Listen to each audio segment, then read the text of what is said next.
next week, we've got to clean up some stuff. Boy, sends that into row 6. Why not?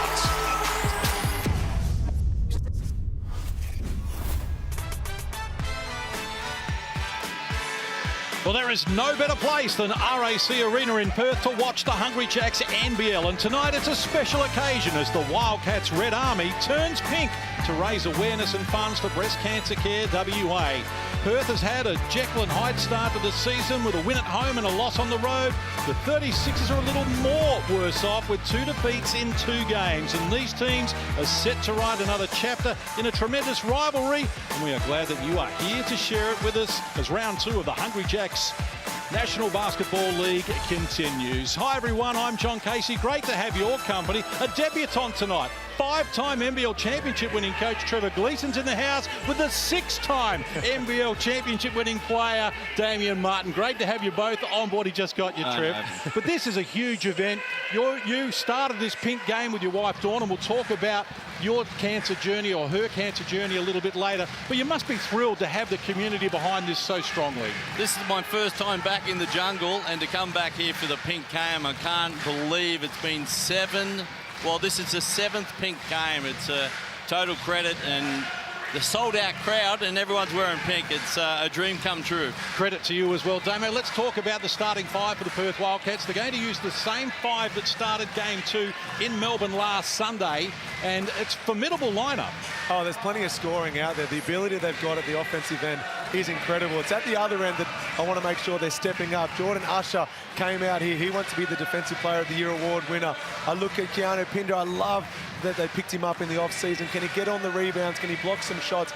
And Doolittle, he only got a small taste of Wildcats basketball last weekend off the back of only landing 48 hours earlier in the country. I loved what I saw. Now we're going to see him for 20, 25, 30 minutes. He's the one that I'm excited for the most to see what he can produce. A change to the Adelaide 36ers starting 5 from the first 2 games. Jason Caddy's been their best player. He's into the starting 5, but it's a little bit due to an ankle injury sustained by Sunday Detch, who didn't train with the team this week. Although training this week, I was there on Wednesday, was quite heated. There was a little bit of push and shove going on, certainly a lot of talking between the players. So let's hope the 36ers can harness that and turn that into a positive here. They've got a great rivalry with the Perth Wildcats, but 0-2. If they lose here in this game, Adelaide will be on a 0-3 start for the first time in 12 years.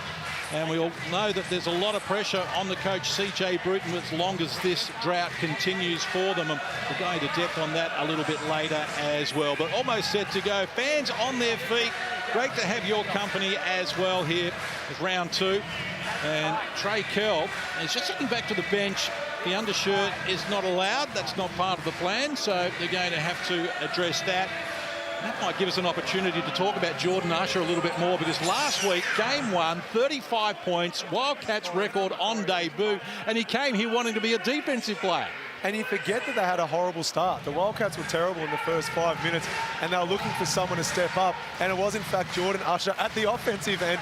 And then when he got going, it was incredible. Making threes, getting into the keyway, finishing tough around the basket. They need a better start tonight because the Adelaide 36ers, you just said, 0-2 right now. They're hungry. Underway in the jungle. And Keanu Pinder against his former team. One of them wins the tip, and it's corralled by Bryce Cotton. A chance for Perth to open scoring here. Doolittle hands over. Usher back to Cotton. Shot clock works to 10. Cotton past McCarron. Needs help provided here by Webster. He pulls the trigger. Corey Webster. It's off the mark. And a secured rebound by Humphries. Today averaging 13 a game to lead Adelaide in scoring. 4 assists as well. He's deserved to be inserted into the 5. Now Trey Curl dishes off. Wiley, an excellent extra pass, throwing down the dunk. Humphries gets scoring underway. Yeah, nice little step-up case. Got the post early to Humphries and the step-up and got him on the roll. It was a great pass, and they got the Wildcats caught on rotation and an easy finish. Usher gets it from Doolittle, works to the baseline, wants to take on Trey Curl. Whistle on the play, free throws to come. An explosive athlete. We saw that last weekend where he's willing to hang in the air and shoot the ball on the way down after he's drawn that contact. But credit to CJ Bruton for drawing up a great first play.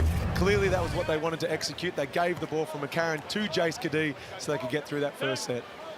Usher 9 of 9 from the free throw line so far in his career here in the NBL. And he's going to continue. He's starting early on the foul shooting curse. First one of the game.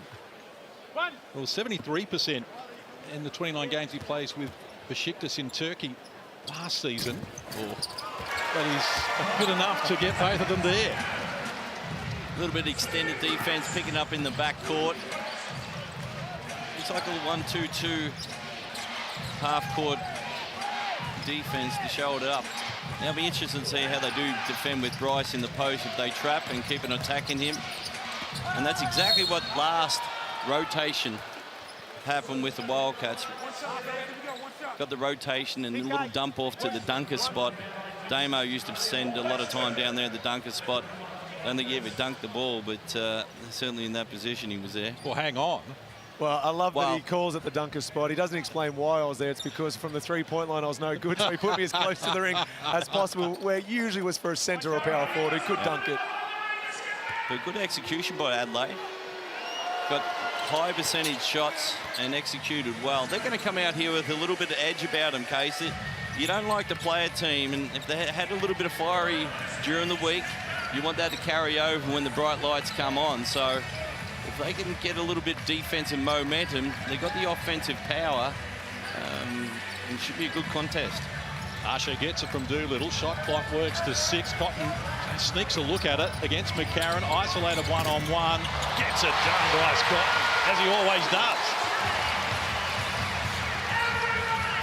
So Cotton opens his scoring account. First field goal for Perth. Adelaide 2 of 2 from the field, have been efficient. Kadee to Kell taking on Cotton. Now the switch is on. Jacob Wiley in a mismatch. Muscles his way in the floater. Off the mark. Tipped in by Humphries. Adelaide 3 of 3 have made a great start. Yeah, and every post so far, they've gone down and they're switching defense and they're attacking into the post and waiting for that rotation. Obviously, when Bryce switches in the post, it's a mismatch, and they're trying to exploit that.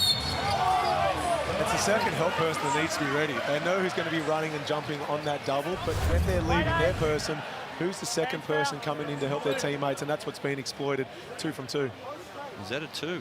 Yeah, Harvey Norman replay clearly showing there just a foot on the paint as Keanu Pinder works his way to the free throw line. 4 of 5 so far this season at 80%. Keanu Pinder, and wearing the mask after suffering that eye injury last season. Actually fractured his orbital bone against the Southeast Melbourne Phoenix back in January. And then we saw another significant eye injury last night as well, up in Cairns. Going back to that long 2 on BC, it's so minimal that the 36ers did a great job on forcing them to catch the ball one step away from where they wanted it. It was almost the perfect defensive possession. You've got to carry that hand. McCarron had the hand down, BC sees hand down, and the old saying is hand down, man down, and that's enough for him to go into his jump shot. Nick Kay was the best I ever saw, carrying the hand on the shooter's shooting arm, because he knows he's not going to get a steal on a crossover, but it might be able to put him off from shooting it. They've got to do a better job with those little things when it comes to guarding the star that is Bryce Cotton. Here is the star on cue. This time can't convert. Kept alive. Well done, Doolittle. Pass outside for Corey Webster. Works to the foul line. Fires over Kadee, all the bottom of the net as the Wildcats take the lead for the first time in the game. It is the loose turnover with Adelaide down the court against that 1-2-2 pressure. Ready. Trip. Start out. A little bit of a trip there. He fell over, so I think it was... 2 fouls on Usher now. Yeah. He's looking to check out. No one ready to check in.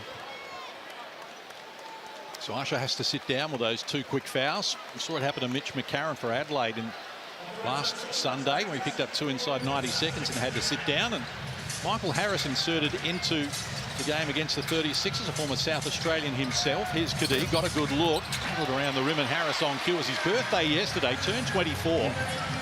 He is full of energy and an emerging player. Pinder likes the look of the 3, but can't connect. So shooting from deep, just off the marker at the moment. Wildcats none of 2 as Humphries has it stolen away by Pinder, and now Cotton. Quick pass, Pinder. Oh, he looked a little out of control, but he was able to get his balance and come up with the 2. just out sprinting Humphries down the court there. Actually got the steal, stripped him on the post move, and then just outran him. Humphrey was looking around for the foul off the referee. He's just got to hightail it back and get in front of Pinder. 8-2 run here for the Wildcats after Adelaide had the lead early. Trey Kell's turnaround off the front of the rim. That's short. Now another whistle.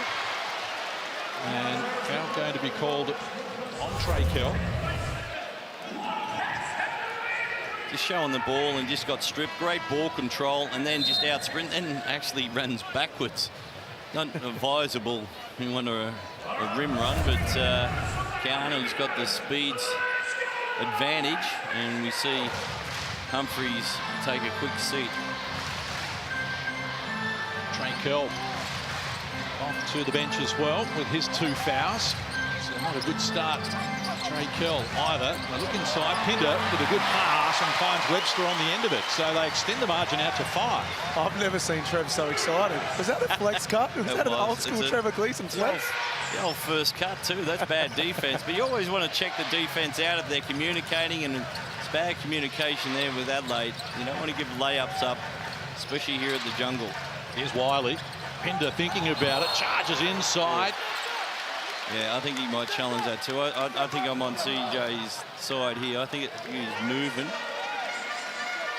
They're looking at the monitor on the Adelaide bench, but they're not going to challenge it, would appear. Assistant coach Craig Simpson just turning it down. See that little flex cut, and it's always a cheap one. Just keep the defense honest. And here we go. Was he there? Oh, yeah, he might have been there well and truly. Live, it looked like he might have been sliding, but having a look at the replay, it kind of shuts coaches up case when the replay comes on. Not for long, though, as Cotton adds another 2. So it's a 12-2 run here by the Perth Wildcats. Margin is out to 7, and Adelaide need timeout. CJ Bruton pulls the trigger there just to try and stop this. Great little drop-off pass by Harris. He takes a charge at one end, then he creates 2 points at the other. I was curious to see who John really would go to first out of Harris and Benny Henschel. Benny had an incredible second half last weekend, first taste of NBL basketball. Those 2 players are quite similar. Young, very talented, especially at the offensive end. He's gone with Harris. Exciting to watch, aren't they? And the Perth Wildcats in the reign of Trevor Gleeson and Damian Martin. Well, they were exciting to watch as well. Let's relive some of these championship wins. You never get sick of watching this, do you, fellas? No, not at all. It was a great period that we had with 8 years and 5 championships, 6 finals. But yeah, what a nucleus we had there, and we certainly got every little bit of ability out of that.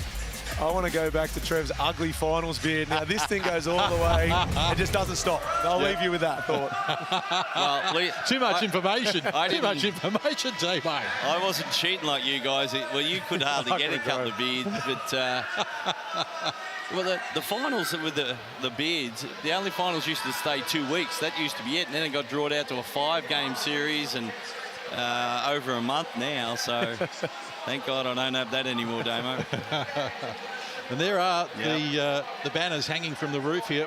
Amazing run, really, when you consider 8 of the 11 grand finals that you played in that span. And when the Adelaide 36ers and the Perth Wildcats were tied on 4 championships apiece when Adelaide won their 4th, and they were leading the pack. Well, now Perth have got 10 and Adelaide have still got 4. That's why you play it. When that final siren sounds, the confetti drops, you embrace your teammates, you grab the trophy. It motivates you to want to come back again and again to try and replicate it. McCarron goes quickly for Adelaide, jumped out of the cylinder, so none of 2 from deep. Joining us in commentary tonight also, running the sidelines, Annalie Maley, bronze medalist at the World Cup, WNBL MVP as well. She was listening in with CJ. Welcome to you, Annalie. Oh, what's up, guys? How you doing? Listening into a very unhappy CJ just then. He talks mostly about defense.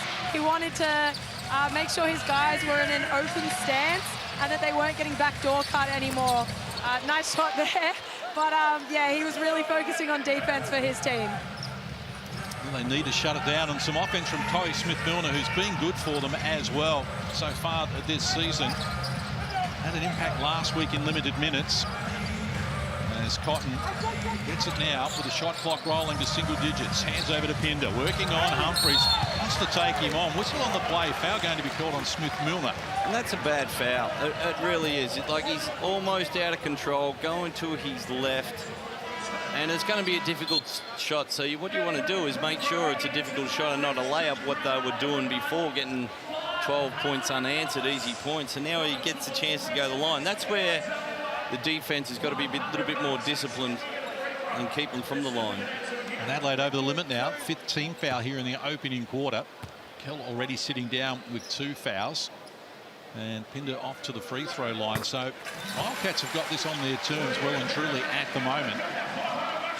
CJ Bruton and the Adelaide 36ers have got their hands full. They have to back up on Sunday when they head to Sydney. A little earlier tonight we saw the Kings go down to the Tassie Jack Jumpers by 8 points. In fact, all 3 games played so far here in round 2 decided in single digits. Competition never fails to deliver. So the margin to 7. Alex Sarr checks into the game for the first time. The fans get excited about that. The game pressure up the floor on Adelaide here. And they eventually broke it down. Nick Marshall takes on Sarr, who's turned him away. Great defensive presence already from Sarr as Cotton behind the back beats Doolittle, working on Torrey Smith-Milner. Outside, Sarr works on Humphries. Tough shot under pressure, all the bottom of the net. Instant impact straight away. That's a bad offensive move. The 2-on-1 Adelaide and went straight into a shot blocker. We want to stretch him out a little bit. And again, just that presence around the rim makes him double pump and short chain the shot. Inside the last 4 minutes of the opening quarter, Wildcats on fire here at the moment with a 9-point advantage, 60% from the field. And as Kadee feeds Smith-Milner, got a good look at it, but it's off the mark. Getting after it, Sunday Detch keeps it alive. Kadee puts it on the deck, needs help. Back to Sunday Detch. He elevates and off glass comes up with his first score in the game. And Sunday hasn't trained all week, so he's playing with a sore ankle and he's guarding one of the fastest players in the league. He prides himself on defense. There we see him dropping 2 points. But Alex Sarr defensively, he's putting offensive players in 2 minds. It looks like a half-open opportunity, but because he can recover so quickly and with his athleticism and read on the game, it becomes a bad shot when typically you'd say, yeah, that is open. But with Alex Sarr out there, it's not. Nick Marshall with it. Smith-Milner around the perimeter, finds Detch working on Harris. Shot clock to 10. Humphries away from the rim, out of his comfort zone, goes back to Detch. He dances into the paint, some fancy footwork, and a foul's going to be called here on Sarr. Free throws to come for Sunday Detch. In fact, it's on Doolittle. Yeah. And got him with the body and just clipped him as he Sunday span, but he was certainly under pressure there. And you see the presence that he has inside. He's guarding a guard on the perimeter, and then, you know, Doolittle's just got him, wasn't even in the stance, ready for the ball, clips him on the hip, and that's a foul without a question. You look at the personnel on the floor for Adelaide at the moment. What do they need in terms of an import? We know we spoke with CJ pre-game and he was enthusiastic that it could be solved by next week, which is good news for Adelaide fans watching this. But what type of player do they need? I think they need a little bit more of perimeter presence with a 3-point. You could see there Humphries just had the ball. He went away from the wing. You want that offensive presence, like a 2 combo, maybe a 1 and 2, but certainly someone that can light it up from the 3-point line. That's going to open up your bigs, open up the driving lanes for Adelaide. It just release that pressure for them. You want to have multiple options at any time that someone can create their own look when your offense dries up a little. We see Bryce Cotton. There wasn't much there, but he can go and create for himself. Jordan Usher did it last weekend for the Wildcats. Who is that second player for the Adelaide 36ers? You know you're going to get 15 to 20. Even if they're tough points, they know they can create. And then when they're creating, it opens up for everyone else. So the players can focus on knowing their role, embracing it, and playing to the best of their ability, not trying to do extra things that are out of their comfort zone. Chloe Smith-Milner fires from deep, off the mark. Sarr had it. Inconvenienced by the backboard, but Perth Wildcats keep it alive. Both teams none of 4 from long range so far in the game. Wildcats getting more efficiency in the interior. Here's Cotton. 6 points already for Cotton. Henschel is on the deck, and a carry is called on Ben Henschel.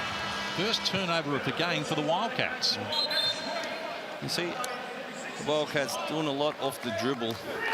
Adelaide's defense nearly has to be into the gaps nice and early to stop that. And Bryce did that last move he scored. He scored that off a little bit of a hesitation. It wasn't a flash move, but a great hesitation, and the lanes opened up. And he was able to use that speed to get to the basket. John Riley's made some more substitutions here. Hiram Harris comes out, but look at this. JR last year, you know, the idea of going to the bench gave him an ulcer. He had plenty of talent, but he just did not play deep. Now we've seen 9 Wildcats out there already.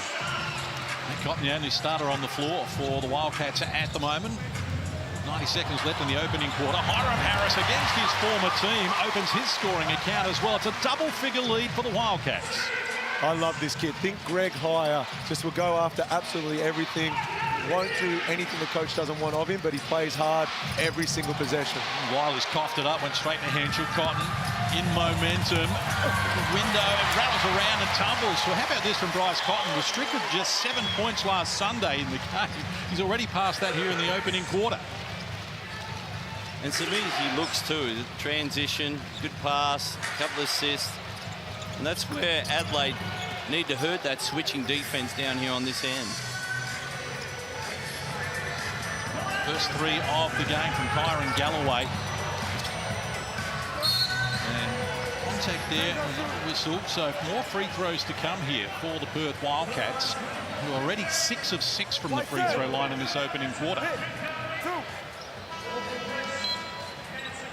Trenton Flowers checking into the game for Adelaide as well, and CJ Bruton electing to roll his players in as well here in the opening quarter. Yeah, they're certainly using freely their substitutions nice and early. And Adelaide just got to get that defensive mindset of getting a number of stops in a row. They haven't been able to get consecutive stops, and the Wildcats are out here having fun. And you don't want to do that here. Yeah, we used to have the old goal of 3 stops any time out we had. Pretty much the last thing we said for what, 7 seasons, 8 seasons. All right, 3 stops. That was the goal every single time permitting. Henschel opens his scoring account from the free throw line. 7 scorers in the opening quarter for Perth, and more pressure on Adelaide up the floor. McCarron draws contact. It's a 4th team foul on the Wildcats, and Henschel shaking his head as he picks up his first. I think we're seeing teams just are going to give Adelaide no peace at all.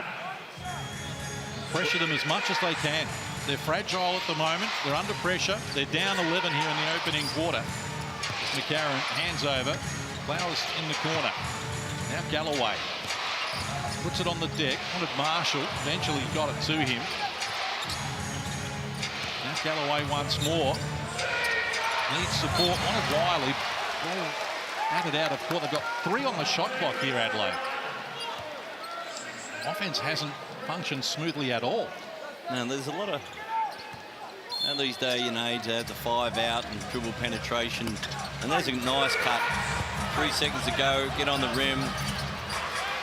And attacking that rim. You see Adelaide early went to the post, and they kind of went out of that. So, see if they can make that adjustment in a quarter time. Henschel fires off the mark. Loose ball knocked down out of court. Last touch by Adelaide. Clock kept running, so we'll reset that. And Perth are going to have a chance to add another score here. They lead by 9 at the moment.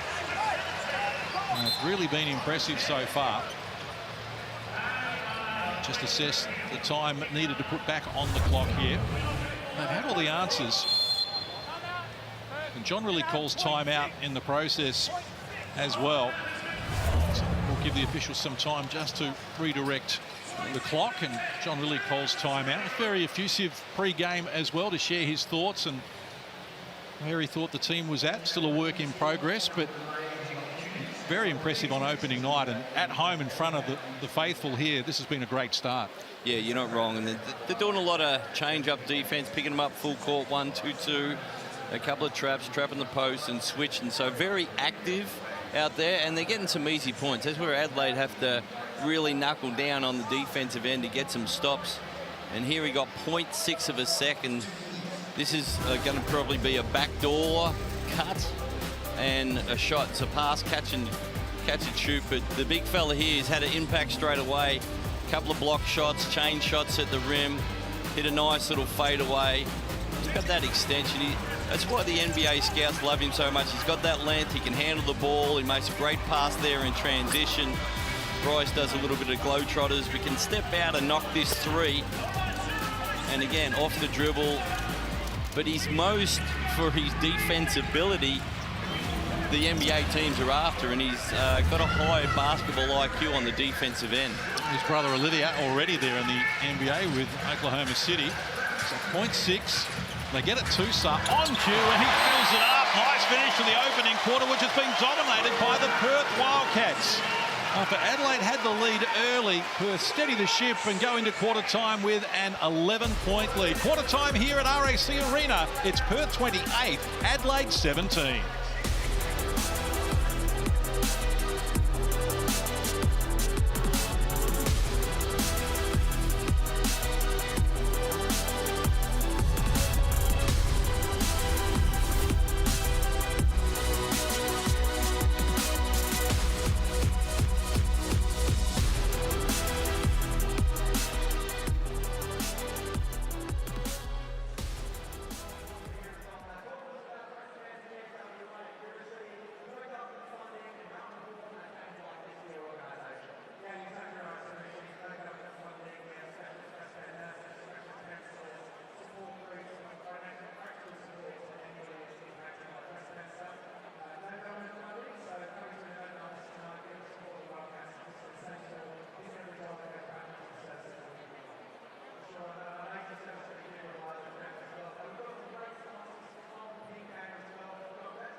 Welcome back to RAC Arena in Perth. Trust you're enjoying our coverage here. The Hungry Jacks NBL Round 2 continues, and the Wildcats back on their home floor where they defeated Tassie by 6 last Friday night, having their way with the Adelaide 36ers. 28-17 is the equation here, an 11-point lead at quarter time. They've been impressive. Trev Gleeson and Damian Martin are with me.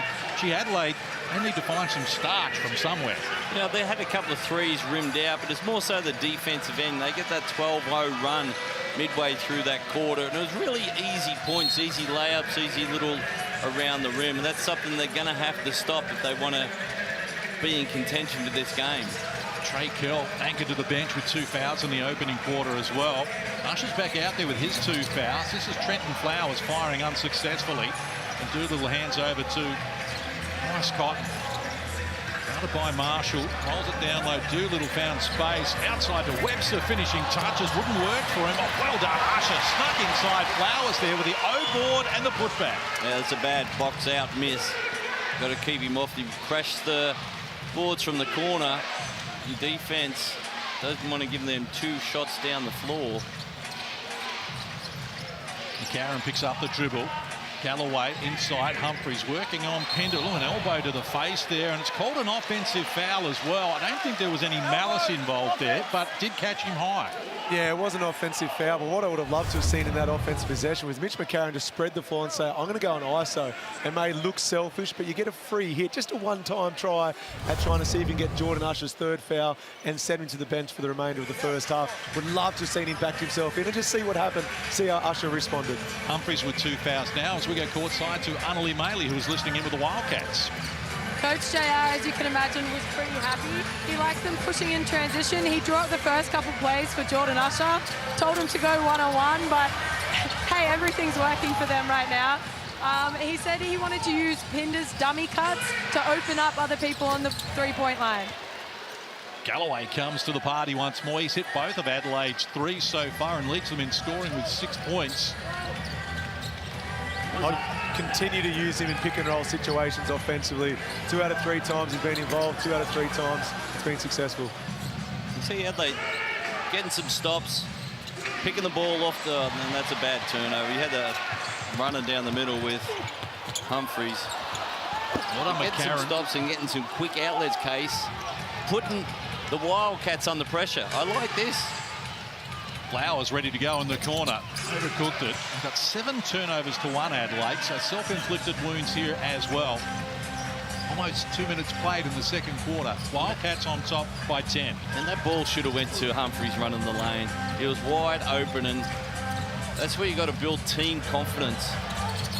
Cotton is fouled by Marshall, so free throws to come now for Bryce Cotton. For the first time in the game, Wildcats 8 of 8 from the stripe. Adelaide 2 of 3. As you can't try and block Bryce across his body. Look, he jumps right in front of him. Bryce's natural shot, his momentum moves forward, and you're going to clip his legs. You got to go to the side of Bryce, your right hand to right hand. In that situation, you should have tried to block the shot from behind, not in front.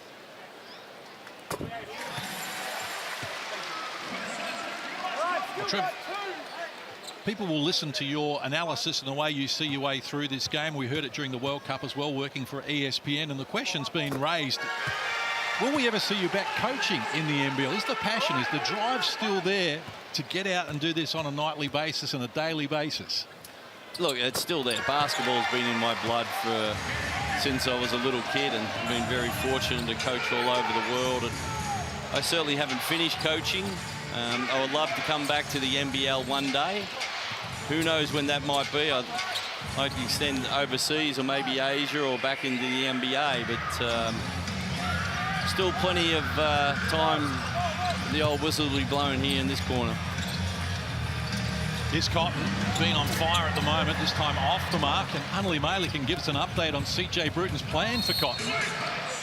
Look, CJ Bruton just did a very animated demonstration of what not to do when guarding Bryce Cotton. He really told Marshall not to get underneath his feet, demonstrated the forward jump, and he said, contest it, but run to the side of him, otherwise it will be a foul. Great minds. Well, Bryce is a great player. You just don't want to give him any free hits, because that's when he gets his confidence up. And when he gets going, he's virtually unstoppable. 11 points already in the game. Here's Usher. He's off the mark. Well done, Doolittle. Keeps it alive. Cotton rolling inside the paint once more. Shut down. Nice defensive work from Kyron Galloway. He's made a good start to the season in terms of his defensive presence. Top 5 in the competition, averaging a couple of blocks a game. And here's some more evidence of it here. Good timing, good extension. Shutting down the dangerous Bryce Cotton, who's got 11 points on 4 of 8 shooting. Wildcats are none of 9 from deep. Luckily for Adelaide, they haven't been able to connect from long range. Galloway goes to the bench for a well-earned break. And Trev, did you set CJ up to say that to make yourself look good? I like that. As Luke Longley once said to me after I made a very rare three-point shot, even a broken clock's right twice a day.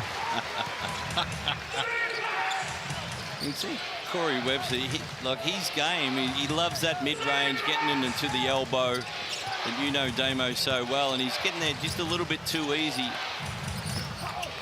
Smith-Milner off the mark. Webster on rebound, off and running. 7 Perth players have had a crack at a three-pointer so far. They're none of 9, so overdue. I think would be a shooter's mentality. The next one's going down. Doolittle makes it none of 10. They need to reward themselves here with a stop. Adelaide 36ers put some heat, some pressure on the hoop. Good extension again from Sarr. Just deflected the shot. 36ers thought it should have been a goaltender, but at the other end, Usher's helping himself to 2 more. I think it might have been on the way down, just the bare eye. Didn't think he was going to get there, and Adelaide might have a fair gripe to ask about that. But again, they just get that run out quickly and start getting some easy points. Kell lost the handle, stripped of him by Webster. Doolittle, Cotton in support.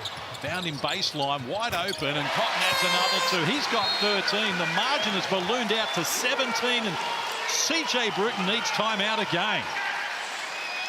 Just the turnover, deflection leads into a steal, a block shot leads to another run out. Just getting easy points. Well, Bryce Cotton, he's turning it on here. In the conversation for the greatest of all time, this is what he said to Pete Hooley on the Huddle podcast about that. Yeah, I never thought of it before, but obviously I'm in those conversations now. So I'm still got some boxes I want to tick. And for me, no, like just being in the conversation isn't enough, but I don't rest my validation on what other people think of me or what they rank me. I go off of how I genuinely rank myself in the history of this league. And in my mind, there's things I want to get done before I'm done playing. And then if I could live with how I see myself for what I need to do, that'll be the most important thing. So you're telling me Bryce's checklist on the mirror is nowhere near full enough yet for what you want to do here in It's not done yet. I'll let y'all know when I've done it. I love that from BC. He actually knows where he sits in the history of this game because he's an historian of the NBL. A lot of players come out here and they don't know much. A lot of imports come out and don't know much about the history of the NBL. And it's one thing to look it up, maybe the previous 12 months, previous 24. He watches games. He's watched so much film of Leroy Loggins, of Leonard Copeland, Andrew Gaze, Ricky Grace. He remembers the numbers they put up, the plays they made. He loves this league, but he wants to know the history of it and those who came before him, how good they were and what he's got to do to surpass them. He's unbelievable talent as Smith Milner fires a little deep. Adelaide now 2 of 11 from long range. 1 of 6 in the first quarter, 1 of 5 here in the second. Middle stages of the second. 17 the spread. Webster beats Doolittle. Outside, shot comes here from Usher off the mark. Smith Milner the board. And that Doolittle pass out, he's done that 2 or 3 times. And that's what you got to do. That feeds into the team. As you can see, Cal made the extra pass down to the Kadee, and that gets the team chemistry going. You're playing unselfish, finding the open man, and that's when it's fun out there playing. Sarr marches down Main Street to come up with another 2 for his tally. 6 points on 3 of 3 shooting now for him. Smith Milner. Nice pass, found Wiley. Oh, he got reverse. And CJ Bruton disappointed there was no whistle there as the lob pass from Harris to Sarr was ambitious, just couldn't finish it off, and a chance for Adelaide with a 5-on-4 fast break. Recognition was good from Kadee. The pass to Wiley not so, and they've coughed it up again. Turnover number 9 for Adelaide as Usher takes on Smith Milner, and a blocking foul called on Adelaide. Well, that was a missed call down there. He grabbed the rim. You can't do that with you driving into the basket. But here's his ball handling skills. Nice little jump into the move, and he's got that length to finish right at the rim. And that fast break is really hurting Adelaide and giving up that easy points in transition, and that's a big concern for him right now. Well, Anneli Maley was there with the 36ers listening in. They've got problems. Yeah, look, that last huddle was mostly actually taken by Mitch McCarron. He was telling his teammates to shoot the ball when they're open, stop downing it and stop turning it down. Surprisingly, they didn't actually talk about defense at all. I mean, Damo, what would you do in this situation? Well, it's funny that I love that Mitch took the time out because I agree that they've been so unselfish and the ball is moving. No one can be blaming others for playing selfish basketball, but it's actually to the detriment of the 36ers offense because typically if you have a scorer, once it gets to them, they're letting it fly if they're half open. The 36ers don't have that natural scorer that they're toning down half looks to make the extra pass. I love the unselfishness, but someone's got to be willing to let it fly. But then you're right, because they're getting turnovers, because they're shooting shots that they don't necessarily want to take, it's leading to fast break basketball at the other end, which simply isn't a game you want to play against any team in the league, let alone the Wildcats at RAC. But normally I'd say, yep, it's all about defense. Right now, I want to see them get good looks when the player is open instead of making that extra pass. McCarron down low, shot clock to 5. Wiley's been good from deep this season and continues that theme now. Was I just right? Did Damo just talk about offense and not defense?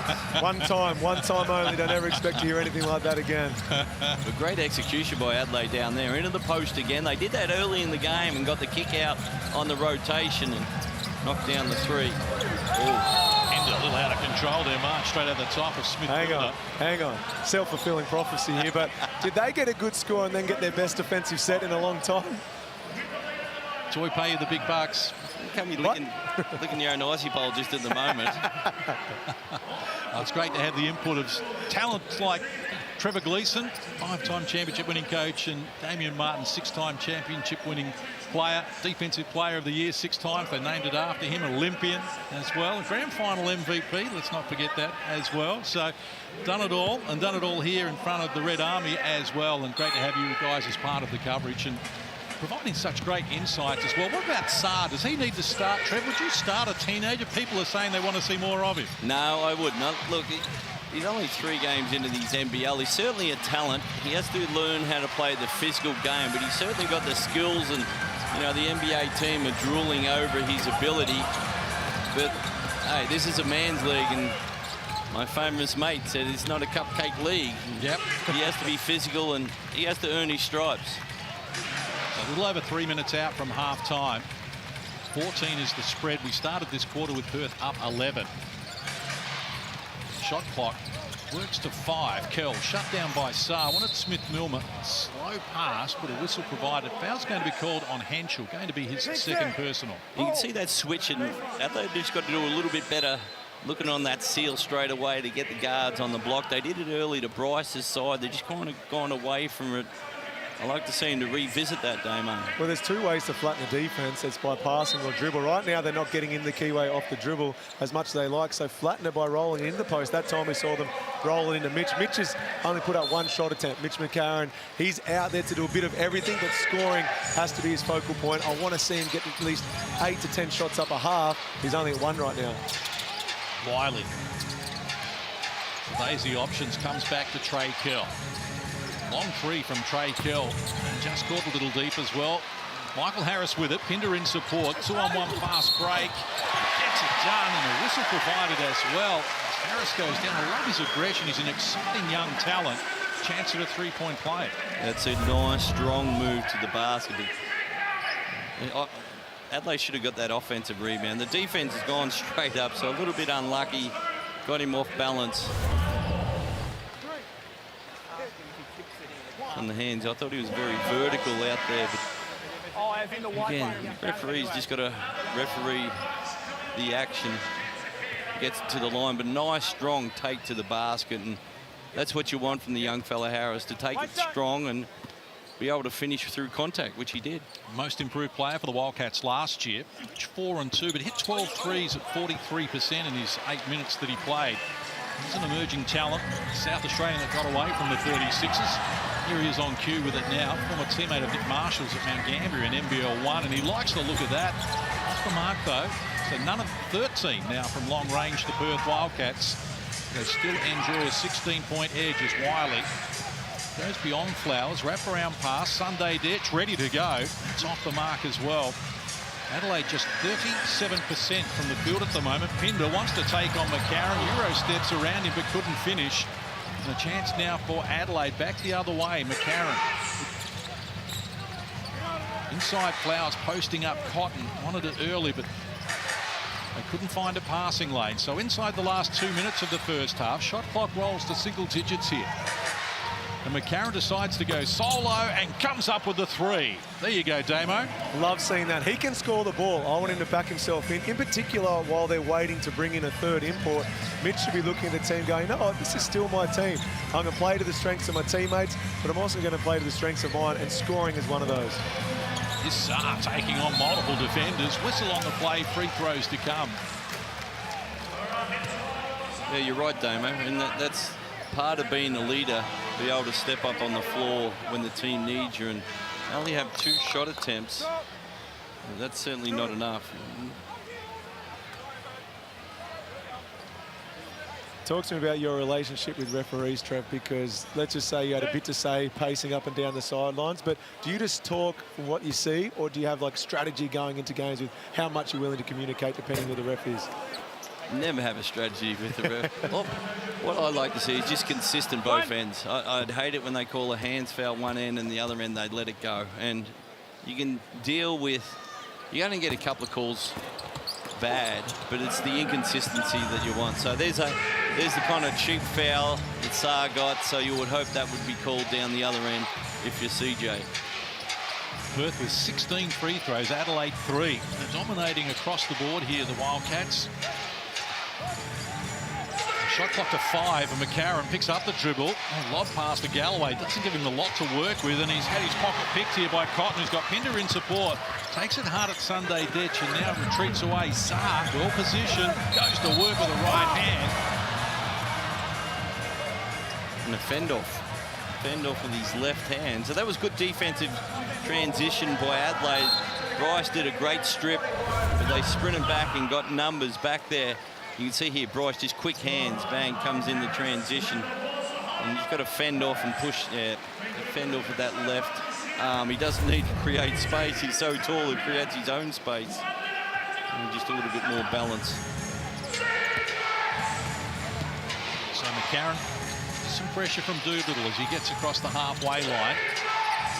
Galloway for Flowers. He works to the top of the key and fires off the mark. Flowers down none of 4 from the field. Pinder lost the handle. All spills to McCarron, who was on the retreat. And a chance for Adelaide to add to their tally here. Down 13. In behind by as many as 17. For starting this quarter down 11. Sunday Ditch couldn't get it done. Cotton just took his eye off the ball. Puffed it up. So 4th turnover for Perth. Adelaide has 10 in that category. And the shot clock just inside the game clock. Just want to keep that for the last possession. But great move by Sunday Dan. Just that hesitation again. Lane opened up. Here's Galloway looking for Flowers. Shot clock to 4. Takes on Cotton. Baseline. Running out of room. Just took it up strong but couldn't finish. And here's Pinder from half court. Why not? They're overdue and he wasn't far away.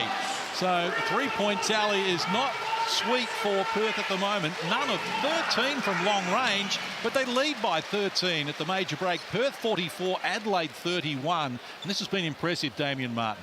Yeah, 13 points. You're going into half-time as the 36ers player thinking, no, we're still well and truly in this, because they can improve a lot of the small things that will add up over the next 20 minutes. So while they'll address some of the things they did wrong, there's plenty to like, because they are things that they can control. If they're playing their best basketball and down 13, you're scratching your head going, we're not in this at all. But they are far from their best basketball right now, and this is a margin they're more than capable of bringing back.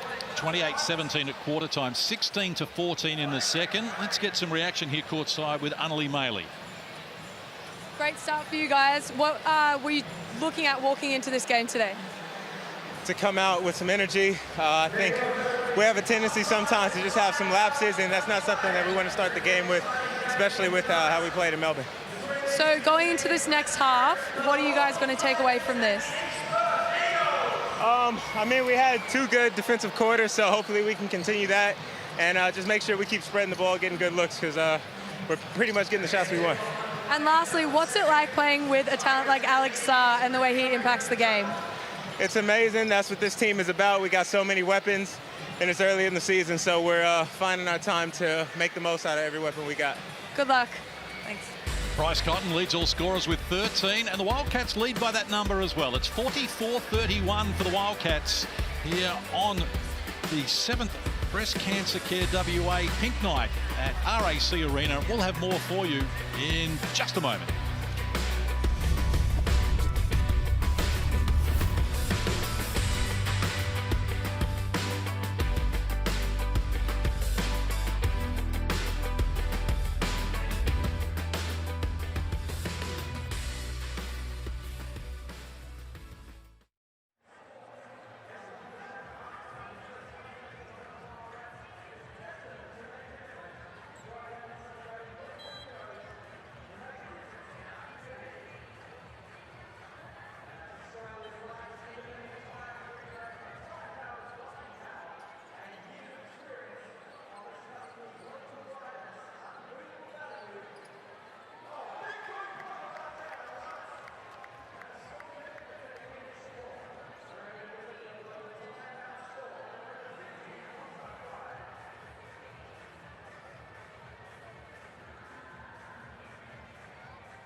He hit from deep and hits another.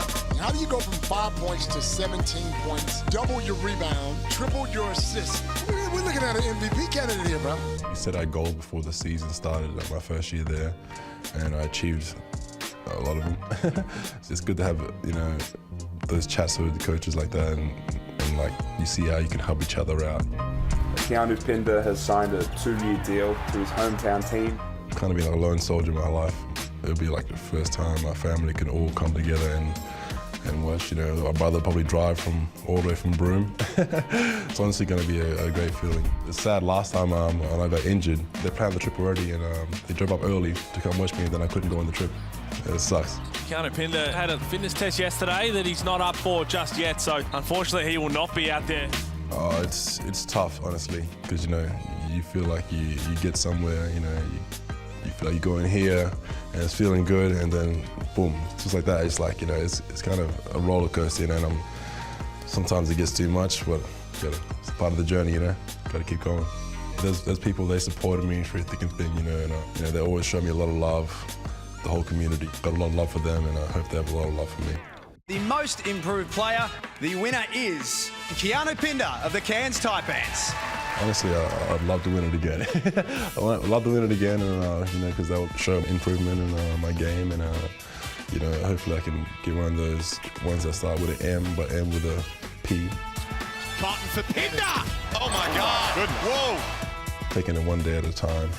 It's going to be a fun year. We got a really talented group as a whole, honestly. You know, we got a next guy, Alex, and Alex is going to be great for us. Keep on grinding, you know, keep doing the little things that, you know, that have got me here, and hopefully they can take me to the next level. Keanu Pinder, an absolute superstar. 17 points, 9 boards last year. Most improved player for the second year in a row. Was in the MVP conversation for a long time before injured as well. It's been a terrific story, Trevor. Yeah, look, we had him early in his development here as a development player, and actually him and James Innes were in the same training outfit, which is absolutely unbelievable, the athleticism out there. To see his development all the way through, and had a great year last year with 40 up at Cairns, and you know, he's keep taking those steps all the way, and there's no reason why he cannot continue to take those steps and keep improving. You see the great hands and running in transition, and that's just the athleticism and speed he has with his footwork to get front position. For the Hungry Jacks highlights here from Keanu Pinder. Outstanding, hasn't he? He gained 6 points, 5 rebounds, just doing a little bit of everything, Damo. Yeah, it's one thing to have athleticism and height, it's another to utilise them, and he's figured out a way to make the most of, you know, his height, athleticism and speed, because he's putting that together with a skill set that means he can go left and finish at the ring. It means he can drop those dimes like we saw earlier with that flex cut. He's starting to become a well-rounded player, and that comes through hard work. There's no shortcuts in his game, it's all through hard work. He hasn't fluked it, and I love it. Great coaches in Adam Ford, coaches that came before him, but hard work and dedication to his craft. You've got to pat him on the shoulder and say, well done. I have to pat this man on the shoulder as well, because last week restricted to only 7 points, and he had 8 in the opening quarter here. Only player in double figures at halftime with 13. It's been a good response after a quiet game. Scoring-wise, let's remember he had 10 assists in that game as well. He's his harshest critic, so he would have gone home, reviewed the tape, not just on his own performance, but the team collectively. But he would have been really excited to get out here tonight and in his mind redeem himself after what is a substandard performance by his lofty heights. I mean, you look at what he can do just a little bit of everything. He's the most unselfish scorer I've ever played alongside. You know, he's a 6-time NBL scoring champ, yet he's still a willing distributor. 3-time MVP of the league. He's been top 3 in the last 6 years. It's an incredible performance. The Blackmore's shot chart there, as you can see from him. He's just so efficient with what he does, and 3-ball eluding at the moment. He'll find another way to hurt you. And that's what he does. You get the steals and transition and making the assist as well. And I'm probably a little bit biased. I think he's probably got robbed a couple of MVPs along the way, and just the success everybody's used to. Remember, Bryce is the #1 target of every single team. He gets the best defender every day, and you know, to do that consistently over a period of time, and he's building to be maybe the best player ever to come out here, which is a big statement, but he's certainly tracking towards that direction. Very good point that you make. We'll take a break here from RAC Arena. Be back with the second half. The Wildcats leading by 13.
Welcome back to RAC Arena.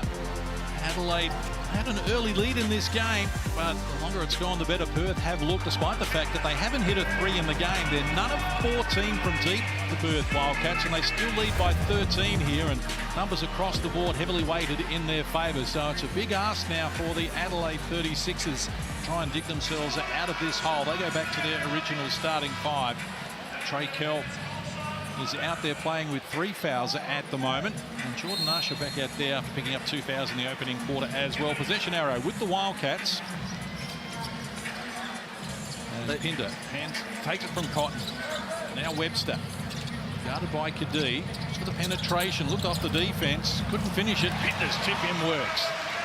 And that's too easy coming out of halfway. This is a side pick and roll, drives down the middle of the lane, and Keanu's on the glass. So if Adelaide want to do anything, it's going to start on the defensive end and carry over and put the Wildcats under pressure. Kell working on Cotton aggressively to the baseline, ran into Keanu Pinder, and he's come off second best here. Okay, so that's the difference. Okay, so Adelaide come down here and allow a layup come down. Wildcats get out there and make this a hard foul. If you're going to get to the basket, you have to go through me and go to the line and earn them, where Adelaide gave up an easy layup, missed the layup, and then Keanu was on the glass. And that's the mindset that they've got to change about, to be tough on that end first, and then all of a sudden the shots happen. First free throws for Adelaide since quarter time. Pinder picks up his second personal foul. I'm a big believer that if you win the possession game, you give yourself a real chance of winning the overall game. And for that, I mean, rebounds plus steals minus turnovers is the equation. And for right now, the Wildcats are winning that 25-13. And it's a type of turnovers that the Adelaide 36ers are getting, because they've got 10 turnovers to 4, but 7 are steals. Steals mean you can get out in the transition. If you're just throwing the ball out of bounds, you've got time to set up, it's a turnover. But at least you can get your defense set. 7 of those 10 turnovers are steals, led to too many easy looks for the Wildcats. Karen is back out. Wiley ready to go. Caught it deep. Humphries, the offensive rebound. Close range, rattles around another and comes up with the finishing touches. So first score for Humphries since the opening quarter. And that's a points off for turnovers. Adelaide was 0 in that first half. That's the first stop that they got, forced the turnover, and were able to score off that. So back-to-back baskets for Adelaide. Cotton takes them on. Couldn't finish there against Humphries, and now McCarron with a chance. And Adelaide just to edge a little closer. Wiley has Kadee working baseline to Humphries and reaching in. Foul's going to be called on Pinder, so Keanu Pinder's going to pick up his 3rd personal here. Free throws to come. And a good little defensive stop. Put the pressure on the Wildcats in transition. Get them in rotation, and we see they do that early, and now they go to the lines. That's good. Two defensive stops by Adelaide. See if they can maintain and get that 3rd stop to get some momentum out on the floor. Humphries 6 of 8 from the free throw line coming into this game so far this season. Scored the first points of the game. And takes his individual tally now to 8. And only Bryce Cotton with 13 has more in the game. And back to single figures. They're well and truly in this, Adelaide. And more on Damo was spot on. McCarron's got to take that little bit more of an offensive role out there and be a firepower and to release some of that pressure. Adelaide could catch fire here nice and quick, and we have a ball game. Webster off the mark, so none of 15 now for the Wildcats from long range. None of 5 in the opening quarter. Here's Kadee. He can't make it work either. That was a great look. They're rolling here defensively. They're talking, they're communicating. Webster got it from Doolittle, goes to Cotton. Shot clock works to 10 against McCarron. Found a way pass. Pinder muscles up against Humphries. Came up empty, thought he was fouled, couldn't get a whistle. John really a little perplexed in front of us as well, thinking there was contact and should have been whistled. Humphries looks down low. He finds Wiley working baseline, adding another 2. They need timeout now, because the Adelaide 36ers have reeled off 8 unanswered points here to close the margin back to 7. That's a great little set Adelaide came in that little bit first. Defensive wasn't good, but the last three, and that's when you're aggressive defensively. That's a great little high-low pass by Humphries and get some easy points. And they had a great look there before. Kadee on the corner making the extra pass. They're up and about, Adelaide. So I'd like to see them a little pick the Wildcats under pressure here. Yeah, they're getting some stops, but their timing and spacing at the offensive end, I cannot fault it at all. They're being unselfish. They're timing their cuts where they're looking for their open man. But if Jason Kadee gets another look like that, it's going down. I just get the feeling it's time for Kadee to take over this game for back-to-back threes, whatever it might be. He's a prolific scorer. When he gets going, he's as tough to stop as anyone else. And I get the feeling it might be Kadee time. So an enterprising start to the second half here from Adelaide, just working their way back into the equation. 8-0 run. They've been able to put together here in the last 2 minutes, just to grab the attention of John Rillie and the Wildcats. That's not legal guarding position. Okay, I have him going towards the basket. No. Are you saying the front guy fouled you? As in Humphries? I got bumped. Mitch here, the referee, getting good conversation with John Rillie and Keanu Pinder. The Wildcats restart here. Their grip on the game just been loosened a little here. Doolittle, who's done a 2 from the field, yet to score in the game. Christian Doolittle. Cotton has been the go-to man, and he continues to be that person. Great offensive set. They've executed that to perfection out of the timeout. I want to see Humphries just a little bit higher. I know he's worried about Keanu Pinder setting the screen and then rolling to the basket, but if you see your defender who's guarding Bryce Cotton a step or two behind, that means you've got to respond by stepping up 1 or 2 steps. Instead, he was where he thought he had to be, but on a defensive breakdown, you've got to make those adjustments. Here's Usher. Knocked down their first 3 of the game, Perth, and Usher gets to the baseline unsuccessfully while he grabs the board. They're grabbing some momentum here. 36ers, McCarron for Wiley, and on to Trey Kell. 3.5 minutes played, term number 3. Shot clock works to 10 now for Adelaide. McCarron picks up the dribble. Wiley puts it on the deck, beats Humphries, who controlled it and comes up with 2 more. So double figures now for Isaac Humphries, including 6 in this quarter.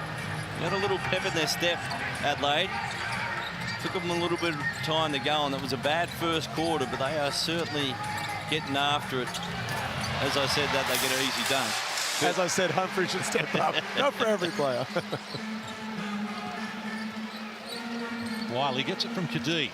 Now Kell against Cotton and Doolittle. Wiley, skip pass, finds Humphries, working into the paint. He adds another 2. He's got 12 now, Isaac Humphries, including 8 in this term. And they're doing things with a purpose. Because they're backing themselves, their confidence is starting to grow. Instead of just driving to try and get into the keyway and see what happens, now they're cutting, now they're passing, knowing full well where their teammates will be. Pinder against Humphries, out of control. All trickles out of court. Adelaide are thinking about challenging this. This is Bryce Cotton knocking down the first 3 of the game for the Perth Wildcats. And we're excited to welcome Mitsubishi Motors back this season. Fans are also celebrating in the stadium with Mitsubishi Motors 3-point foam hands. And a range of prizes are up for grabs every week, including a brand new Mitsubishi Pajero Sport. Woo! And they got a challenge here, Case.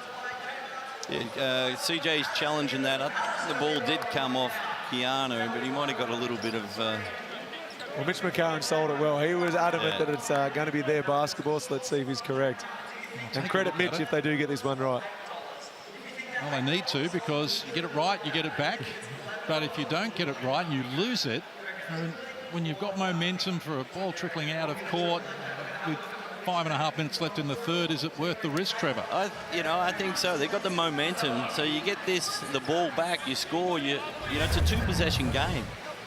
So here we go. Here we got the drive, got the Euro step, tries to get underneath and loses a hand, and Humphries' hands are straight up in the air. So this might be an Adelaide ball.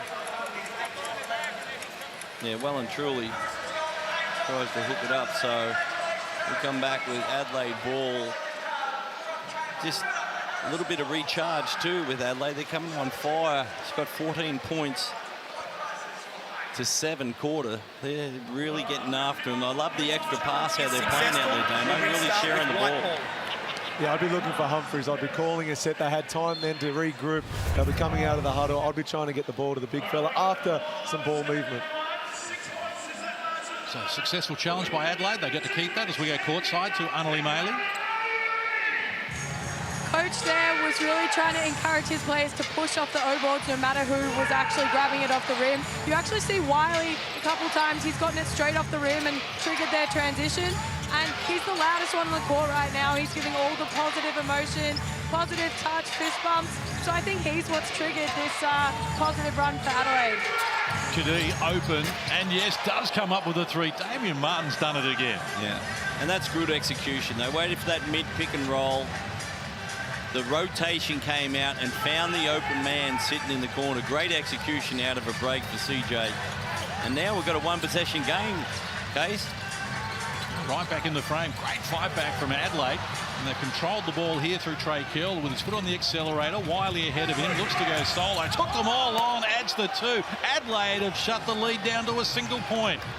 And a great quarter. Adelaide are up and about defensively, getting some stops, although might have got lucky with that one. The intent was clear, but the loose ball banked it off the glass. Wasn't in his thought process as he was driving. Well, Anneli just said that out of that timeout, CJ wants to see them back themselves after getting a rebound, and they did that. They pushed it. They got an easy one in transition, but then give up two the other end. Humphries puts it on the deck again. Saar takes on the youngster and gets the finishing touches as well. He's got 10 points in this quarter, Isaac Humphries. Inside the last 4 minutes, term number 3. Adelaide charged back into the equation. Cotton off the mark. Usher gets after it, kept it alive, but that'll be an over and back violation, and Adelaide will come up with possession here. Terrific fight back from Adelaide, and what we've seen from them this season, that when it clicks for them, they look great. They scored the first 15 against Brisbane to start the game. They led Melbourne by 5 in the last quarter in their latest game. And you mentioned that the next one was going down from Jason Kadee. So as a defensive specialist, Damian Martin, when you know that and you're out there, you just get out there and make sure, well, someone else is going to take this shot. We can't let him take the shot. Yeah, but the beauty of that is they use Isaac Humphries, who I thought the ball would go to after that timeout. They used him to roll hard, so the Bryce had to come in off Jace Kadee. Sometimes the best offense you can run for your best scorer is to use them as a decoy. They did that. It opened up a look for one of their best shooters. Kadee knocks it down. We used to run Damo off a few decoys too. No one was guarding me anyway. Well done, Kadee. Takes them on. Chance at a three-point play. He's energised, and so are the 36ers. That was just great use of the body, Jace. He gets into the driving lane, uses his body. He's smaller, gets into the hip, into the shoulder.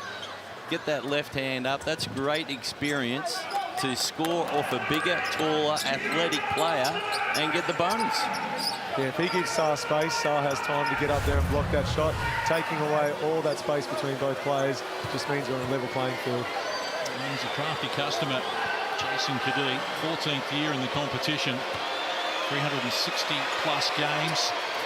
Last time he was with Adelaide, they went to the grand final in 2014. Who won that one? Not Adelaide. Actually couldn't remember. I know they beat us and knocked us out in one of them. You won that many, you can't remember them all day, mate. Gee. I think it was too many head knocks, actually. In the corner, here's the former Adelaide 36er, Hiram Harris, coming up with an air ball. Yeah, Adelaide's defense has really racked up a couple of notches, and they knew that personnel, and Jace was having a heat check right there. Just doesn't need much to have a heat check. Sorry, Case. He's could fire that away. Usher knocks down the three ball, his first of the game. And Perth now 2 of 19 from long range. Steady the ship.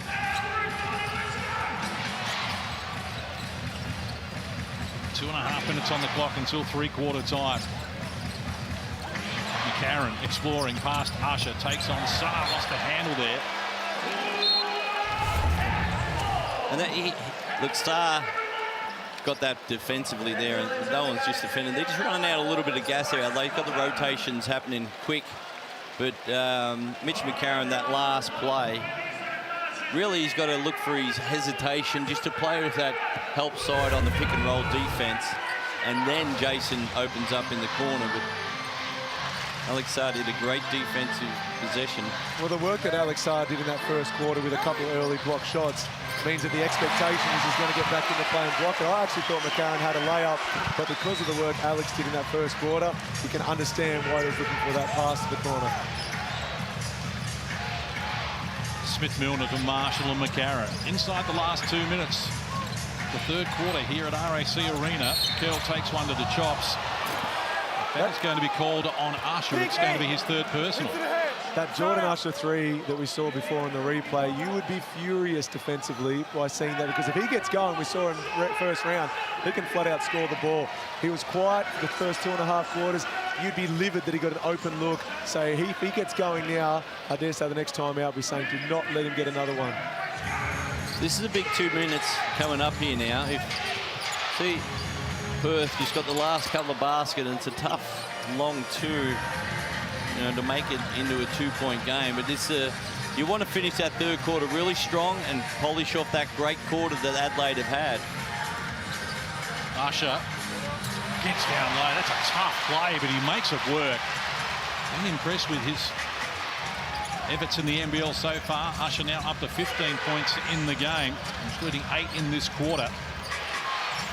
That's out of the 17 that Perth have come up with. Alex Starling onto the floor here in the third quarter for the first time in the game. Trey Kell fires unsuccessfully. Sarr grabs the rebound. And Henshaw, the foot on the accelerator, gets down low. Not enough on the shot. Whistle on the play as well.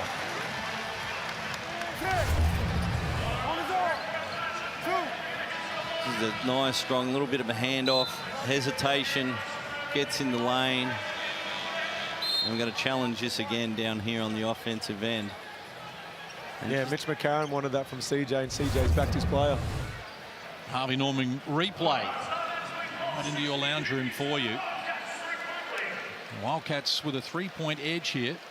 1:07 left on the clock. But this has been a terrific fight back from Adelaide.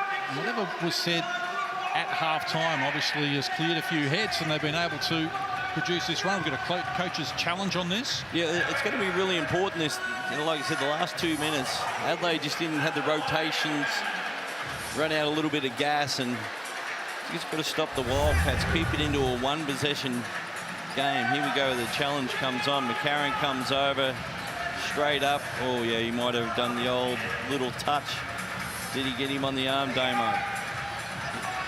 Great defense there, and just brought the hand down. Did he get him? Well, normally you'd know if you actually touched the player or not. And he was the one that was adamant he didn't and wanted CJ to use it. So that's the beauty of the coach's challenge, is a player goes, oh, okay, I can't get away with it, they're going to use video. So you'd think that McCarron genuinely believes he didn't touch him. The coach's challenge is unsuccessful. But it looks like he gets him late. Yeah, he got him on the arm. Just a little brush. That's all you need, though, a shooter, though. He brought the hand down. He had good defense. But we know the players sometimes fudge a little bit on their interpretation to coaches every now and again. And maybe there was a little bit of fudge there, but that challenge is gone now for the game for Adelaide.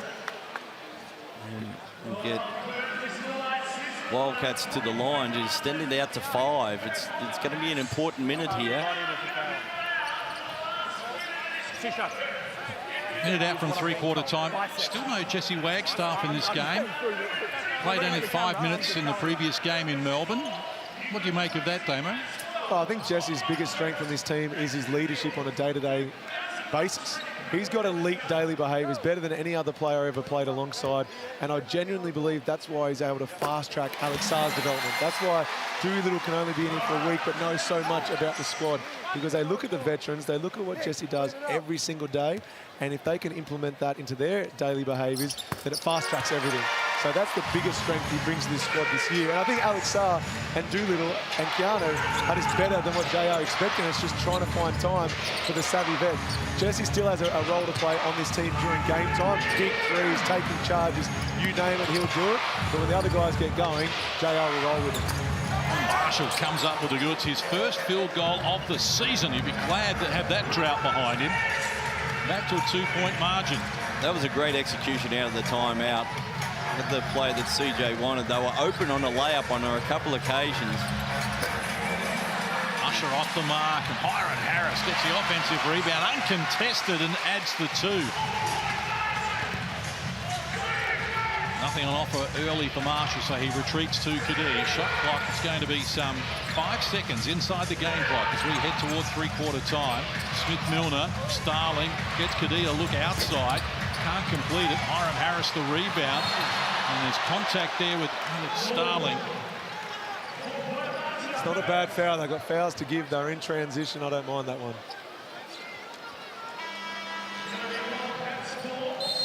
Just a second foul on Adelaide in this quarter, after they were over limit in both the first and second terms.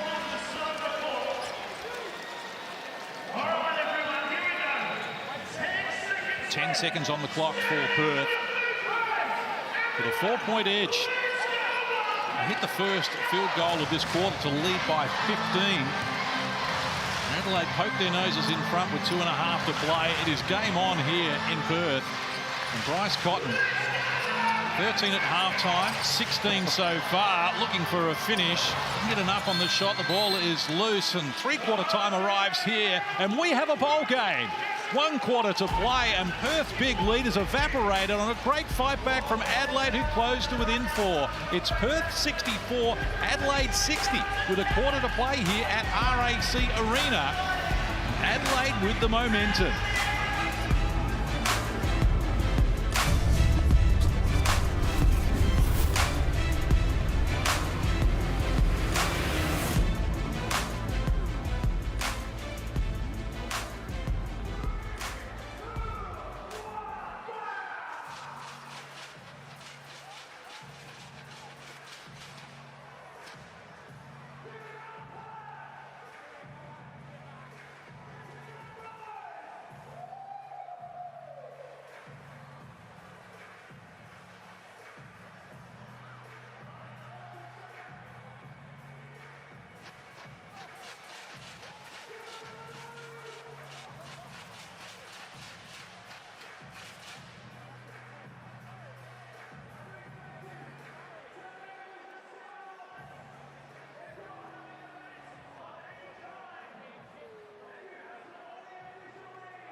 Welcome back to RAC Arena. Fans on their feet here, trying to help the home team get across the line. They look to be coasting at halftime, leading by 13, but as we turn for home, it is 64-60, and Adelaide shot an incredible 11 of 16 from the field in that third quarter, outscored Perth 29-20, momentarily took the lead, and they have the possession arrow to get us underway here in the fourth.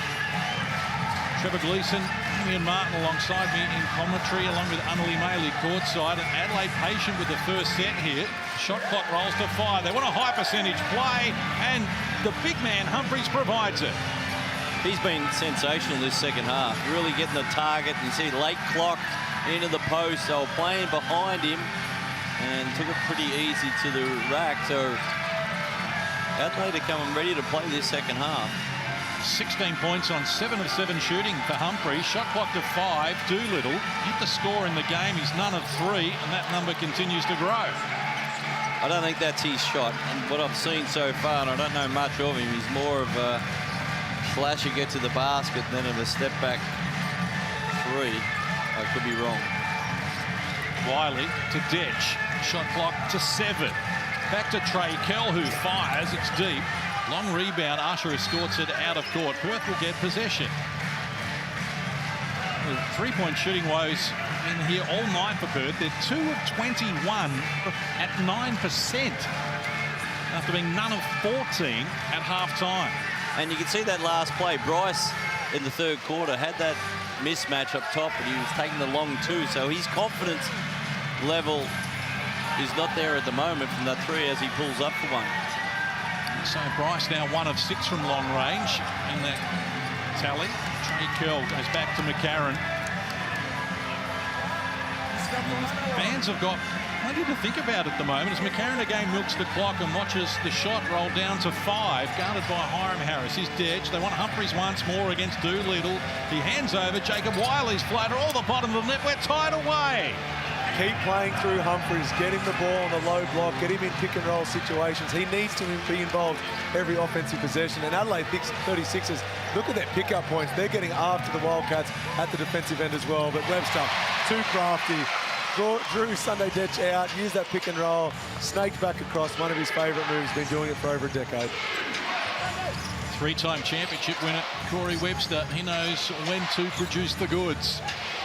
Perth back with their noses in front by 2. 2.5 played here in the final quarter. Sunday Detch tried hard to turn that over. Got it to Wiley eventually. Here's Humphries against Doolittle. Back to Wiley. Takes on Usher. Shot clock in the background. And Perth get an important stop. Let's go courtside to Annalie Maley. I was just listening into Perth talk just then. Their bench is really full of energy, but they mostly talk about their switching defense. They spoke about when they switch, they want to switch under so they can stop the roll from happening. Jesse Wagstaff was actually giving a pretty good demonstration on how to do it. That's pretty impressive from Usher as well as he climbs upstairs to add to his tally. 16 now for Usher, who had a slow start, just 2 points and 2 fouls in the opening quarter. Yeah, you can't top lock that corner defender, offensive player, unless you know that your teammate has weak side help. Wiley shot down by Saar. So his second block of the game. And a chance for Webster at the other end.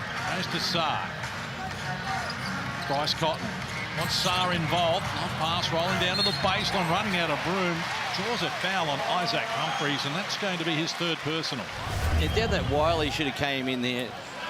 A nice little backdoor play, getting now that nice and spaced, and getting a really great pass too from Saar.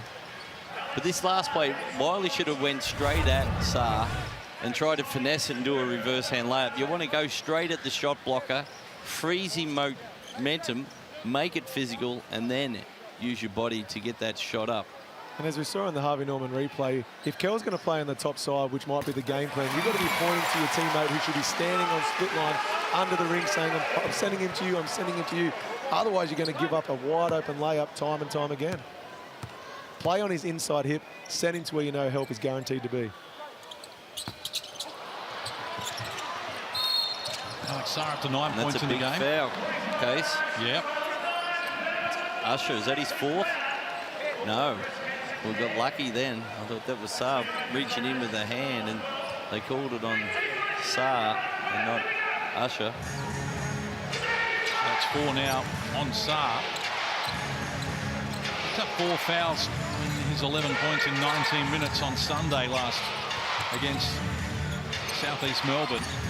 This came on a nice edge, and Traykel's lost the handle on it. Pinder, Usher joining in. Saar said, give me the lob pass. And Humphries got back there to defuse it. Had to give up his 4th foul to do that. But he wasn't going to allow a no dunk rule came into effect there. And Saar's going back to the free throw line where he is 1 of 4. Yeah, it's a big foul, but he's right. The game's on the line right now. This next 2 minutes is where the game is played. If he gives that ball up, all of a sudden it's a 7-point game. So that's the team you have to sacrifice, get out here for a quick 1 or 2 minute rest, bringing him back in just to keep that pressure on the Wildcats. How long would you sit him? As a coach, he's your best player. He's brought them back into the game. He does have 4. When would you bring him back? Yeah, quick minute. You've got to roll the dice now. Give him a minute, bring him back on the 5-minute mark. Now, Saar's missed that foul shot, so that's in Adelaide's favour. He was none of 2 from the free throw line coming into this game, Saar. And now 2 of 6 in this one, so not his strong suit. But Perth back to a 6-point buffer here. Almost 4 minutes played in this final quarter. Wiley goes back to Kell. Thought about the long range and then took on Pinder. Couldn't finish it though. Wiley, the offensive rebound, and has done enough to win it back for Adelaide.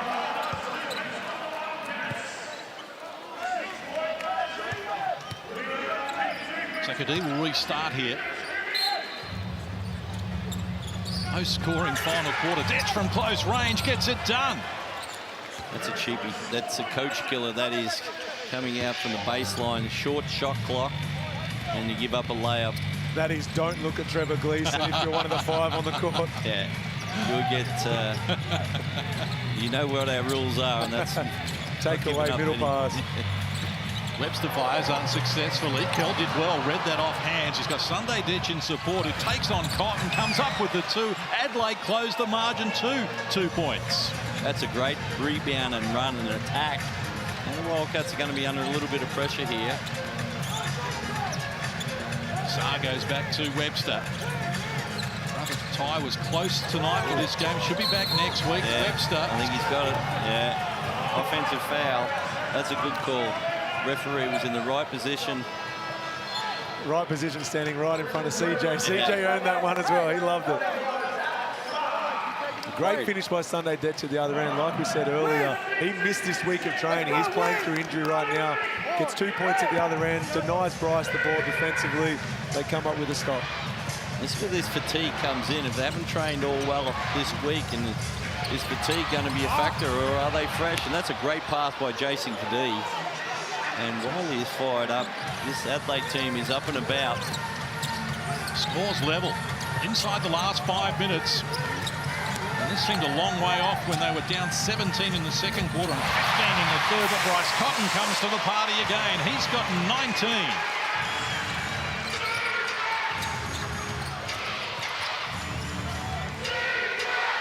Kadee against Usher, puts it on the deck, gets some good penetration, draws a whistle off to the free throw line. Kadee, he's 2 of 2 tonight. Full credit to Adelaide sticking to the task here. Man, it would have been quite easy to give it away. They were so poor in that first half, down by as many as 17, and just couldn't get anything happening, but fought their way back into this impressively. Yeah, without a question, that first quarter really been a hamper for them. And to get back in front, the defense really improved, held Wildcats to 16 points in the second, 20 in the third. I feel like a broken record, but we saw that on the Harvey Norman replay. You know, Wiley's not going to steal the ball off Bryce Cotton when he's got the ball on the floor. Don't worry about keeping your hand low because of the crossover. Keep that hand high. Take away Bryce's vision of the ring, because if he gets a little bit of space with Wiley's height, then, you know, he can detract or deter Bryce from shooting it. But with the hand down, it's as good as an open look for P. Great insights from the 6-time Defensive Player of the Year in the NBL, Damian Martin. Great to have 5-time championship-winning coach Trevor Gleeson on board with us tonight in commentary, along with Annalie Maley, the NBL MVP and bronze medalist from the World Cup. With our opals on the buzzer, Usher off the mark. 3-point shooting, 3 of 25 now. That was just great defense by Sunday Dance and Jason Kadee. He's not known for his defense out there, but putting pressure, and Mitch McCarron, a late run at Bryce, double team him. I like it when the ball is on the floor and it's a late clock. 7-3 run here from Adelaide has them nipping at the heels of the Perth Wildcats. Single digits on the shot clock. Kadee for Wiley. Wanted Detch in the corner. Steps back, takes a good look. Just can't convert. Well done, Pinder reaching in over the back to grab a rebound. Number 7 for him in that category. You just need that touch. You know, if somebody's been out for that week, that's where the touch comes in. Late game. Corey Webster comes up with a big three. Great screen by Doolittle. Yeah. Absolutely great screen. Gets one of the lethal shooters in the league, an easy one. Back to a 5-point buffer. 76-71 here at RAC Arena.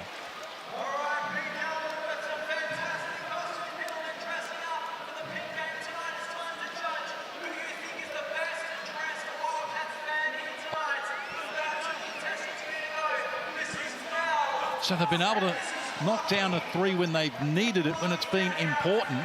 Just 4 threes for the game, including 2 in this last quarter when they've needed them the most. And it's the players who have done it for a long, long time in the NBL. Bryce Cotton hits a massive three. Then Corey Webster gets a reasonably open look by his standards, knocks it down. But they're the 2 players the defense should be expecting to have the ball in their hands and wanting to make a big play, because they've done it time and time again for over a decade now when it comes to Corey.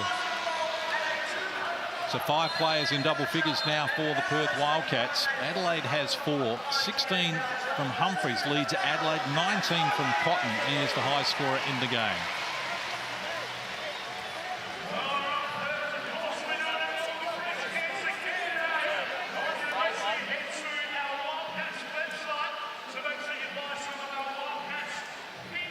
So 3:30 left on the clock here. 5-point margin. Both teams in front in the third quarter. And this is what Corey Webster brings to the table. He's just a big game player. He's coming off a New Zealand championship win with the Canterbury Rams and 3-time championship winner already in the NBL. The sort of players you just love to look down and see he's got the ball in his hands and we need a bucket. Yeah, he's done it like Damo said. He's done it for a number of years and gets a clean look at that. That's almost a layup for guys at this level. 13th season in the NBL. Kel Humphreys tried to thread the needle there to Wiley. A foot violation is called on Perth as we go courtside to Annalie Maley. Look, just take notice of the way every single time Bryce Cotton catches the ball, he's almost got the whole 5 other players on the other team playing defense on him as well. As soon as he dribbles the ball, there's so many people kind of clogging up that space, but it's allowing space for some of the other players to really play with the ball, like Corey Webster. Jumped in, can't convert. Usher takes a bump, tried to milk for a foul. Paris weren't buying it. Now Doolittle, under 4 yet to score in the game, Christian Doolittle, but having an impact in other areas. Inside the last 3 minutes, Perth cling to a 5-point lead. Usher got it in mid-air, put the shot up, but it wouldn't tumble. And his 2 missed layups both ends. His fatigue coming a little bit of a factor at the end. And Humphreys draws contact, so he's going to the free throw line. this might be challenged here. John really tried to challenge before on the... He's challenging now. It wasn't a... that was Pinder's 5th foul, so he's going to challenge it. With the language. We're challenging. Okay, so just it's a pushing foul on 45. Okay, so the coaches... pushing foul on Pinder. I think that angle... But there was contact, and it's just if the referee sees it normal contact or he's pushing him out, it'd be similar. It does look like he does push him into the body there, Pinder. So it'll be interesting to see how they play this. It's a pivotal call too, isn't it? 5-point ball game. Is Pinder out of the game? 2:48 left on the clock. You a fan of the coach's challenge, Damo? Yeah, I love it. I actually really like it. It brings excitement to the game. The players get to have some type of say, but it's the most stressful job of anyone involved in the NBL. If you're an assistant coach in charge of telling the head coaches, yeah, let's send this one. Let's go and challenge this one, because they have to be so quick. Remember, they're sitting there with a laptop, rewinding it and making a split decision. Foul on 25 mistake. So the foul stands. So Pinder is out of the game. He fouls out with 2:48 to play. Adelaide, well, opens the door just a little more. So Pinder fouls out in consecutive games, having exited early last week at Southeast Melbourne, and he can't believe it, as you can see. So John really rolled the dice with the coach's challenge. And he got one crack at it, and they got it wrong. And it's really helped Adelaide here just to get that little bit of extra break.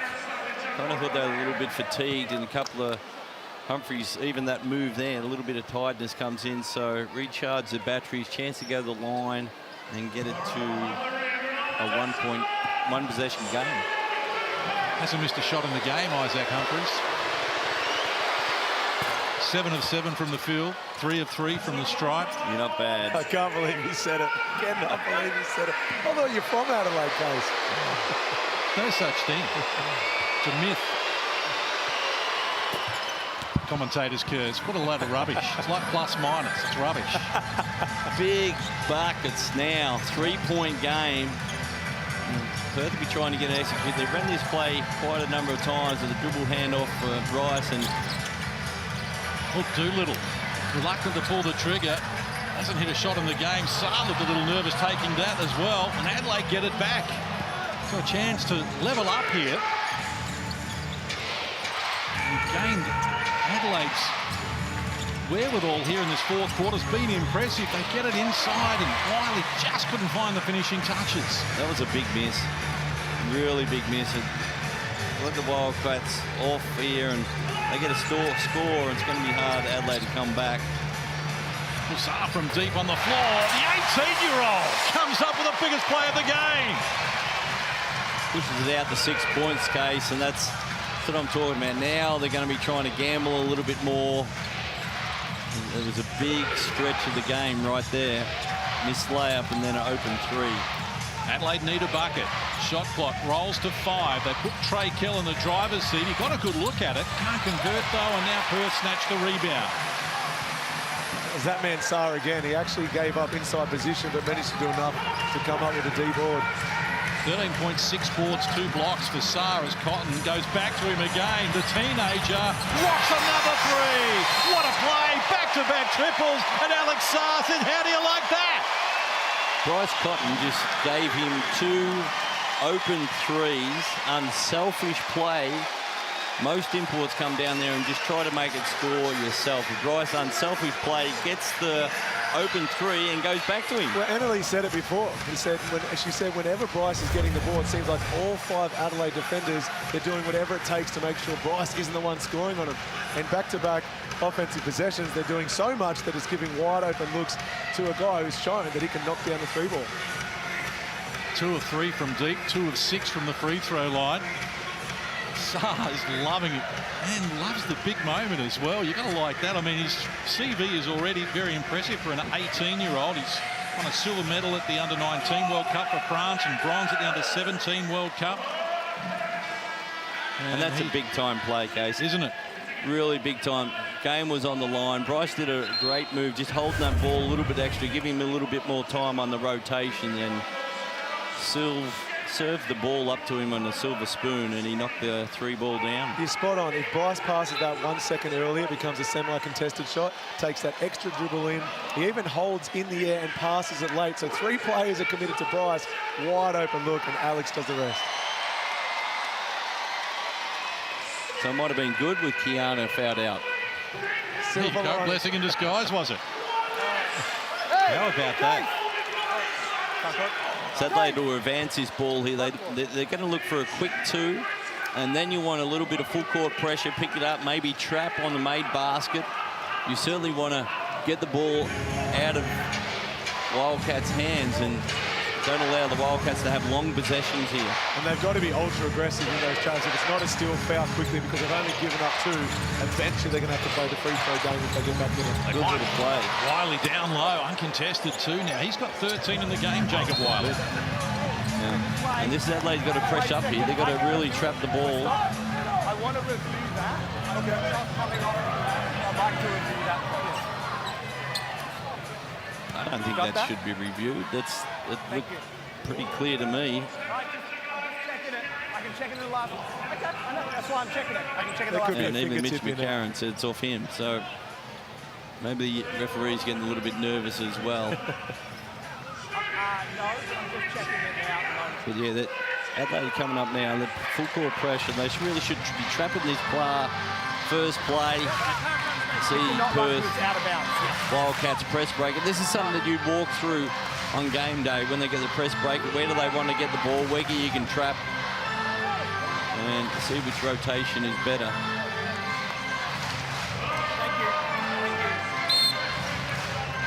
Wildcats restart. 1:14 left on the clock. They lead by 7, but it feels a lot closer than that equation suggests. Adelaide back off here. Aaron's going to reach in and be called for the foul. His third personal. Surprised they didn't do whatever it took to get the ball out of Bryce Cotton's hands. You want that ball going into Doolittle, who's setting the screen for him. Bryce too quick, gets the ball. Doolittle back to Cotton.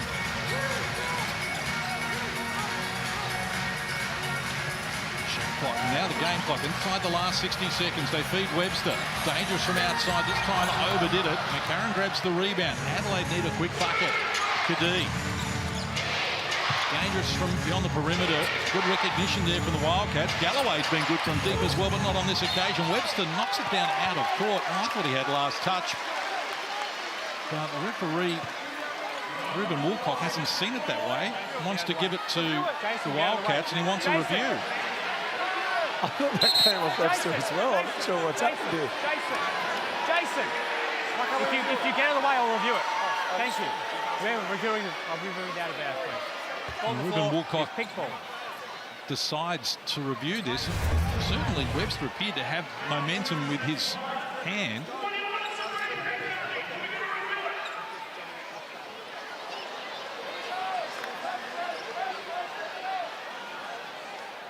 Webster knocked it off the hand of McCarron.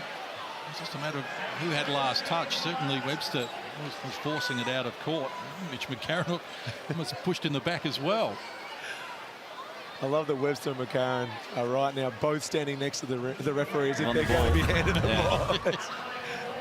You might have done that before in the past, I think, Damo, as well, didn't you? That was one of your tricks. Didn't come off me, mate.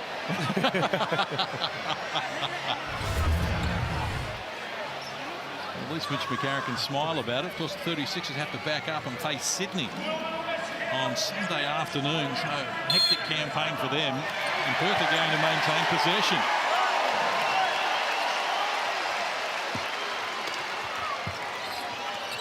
To restart, 40 seconds to play.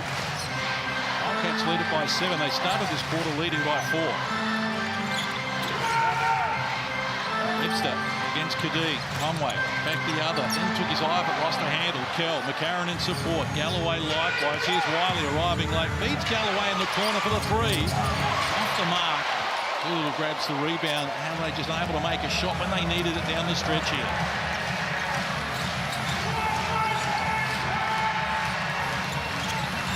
Wildcats have navigated their way through this, milked the clock nicely, and are now going to close it out as well. Cotton doesn't need to take a shot. The Wildcats have got it done.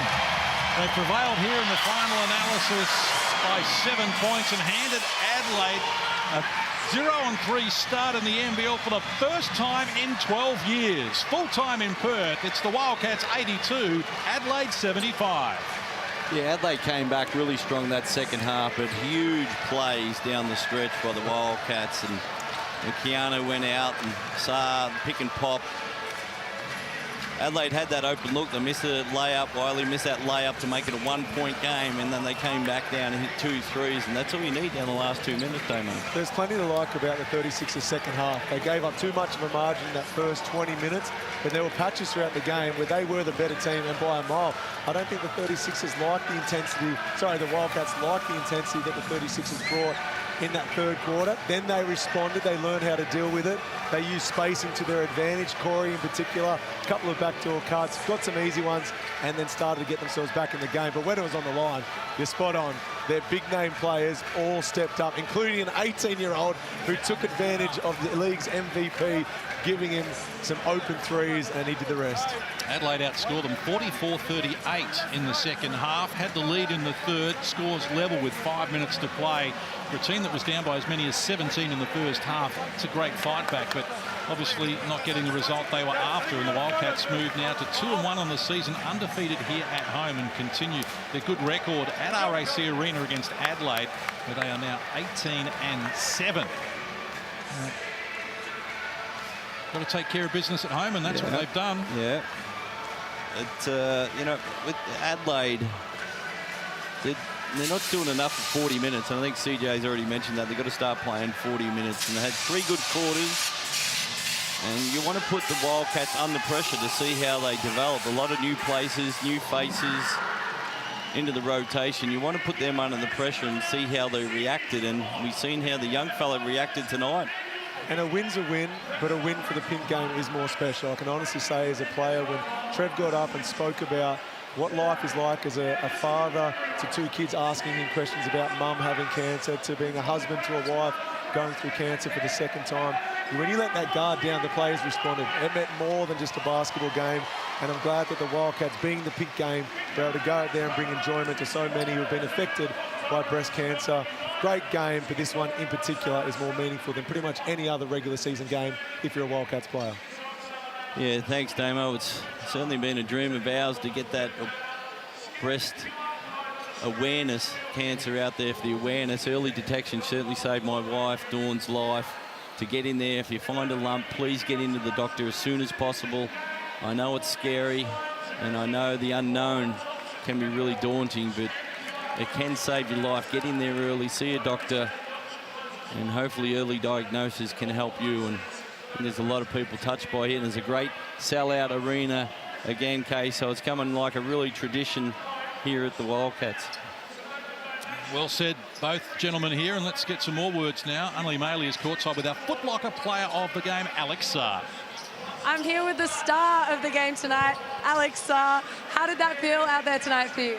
Yeah, it felt really good. You know, we ended up with a win, so I'm just happy. You ended the game with 2 massive threes. How does it feel to play with a player like Bryce Cotton that finds you like that? Yeah, you know, Bryce got a lot of attention, so it's really easy. He was like wide open, and he kicks me the ball, so I'm really grateful to play with someone like him. Every game you show us more and more of your skill set. What can't you do? I don't know. I'm hoping he keeps going. And heading into your next game, what are you looking to focus on? I don't know, just probably scouting the other team and getting ready for the next game, yeah. Good luck and great game. Thank you. Alex Sarr was a star tonight for the Perth Wildcats, and they prevailed by 7 points. It's 82-75. The final here over Adelaide. Will be back to wrap it up right after this.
Thanks for sharing your Friday night with us here in the Hungry Jacks NBL at RAC Arena. Adelaide were brave all the way down the stretch, but couldn't find a way across the line, and the Wildcats prevailed here by 7, 82-75. And well, the 18-year-old Alex came here with a big reputation. He's living up to all the hype. I'm really impressed. That's the first time I've seen him out there. Just his wingspan, his court awareness, and here you go, pick and pop late in the game when the game was on the line. Clean looks, challenge the last one. Nothing but net. Very impressed with the young fella. Yep, hit 8 of his 18 in the last quarter, and none bigger than those last 2 threes, Damo. Massive plays, but to do it back-to-back possessions is absolutely huge. And I'm going to ask you, Trev, because there is more spacing in the NBA. The format, the style they play, he's going to get even cleaner looks. You've seen enough tonight to say, yeah, he is a top 5? Oh, without a question. I love his defense intensity, his wingspan, understands the game, set great screen and pick and pop. Well, Adelaide head to Sydney on Sunday, but tomorrow the game's coming your way from 5:30 Eastern. Illawarra hosting the Southeast Melbourne Phoenix, to be followed by Brisbane and Cairns in the Sunshine Stoush. And Brisbane already with an upset win over New Zealand last night, and Cairns getting a win as well. So that's going to be a very entertaining game. Just as this one was, trust you've enjoyed our coverage. On behalf of Damien Martin, Trevor Gleeson, Annalie Maley, and all our hard-working crew behind the scenes, I'm John Casey. We'll see you again soon here on the Hungry Jacks NBL.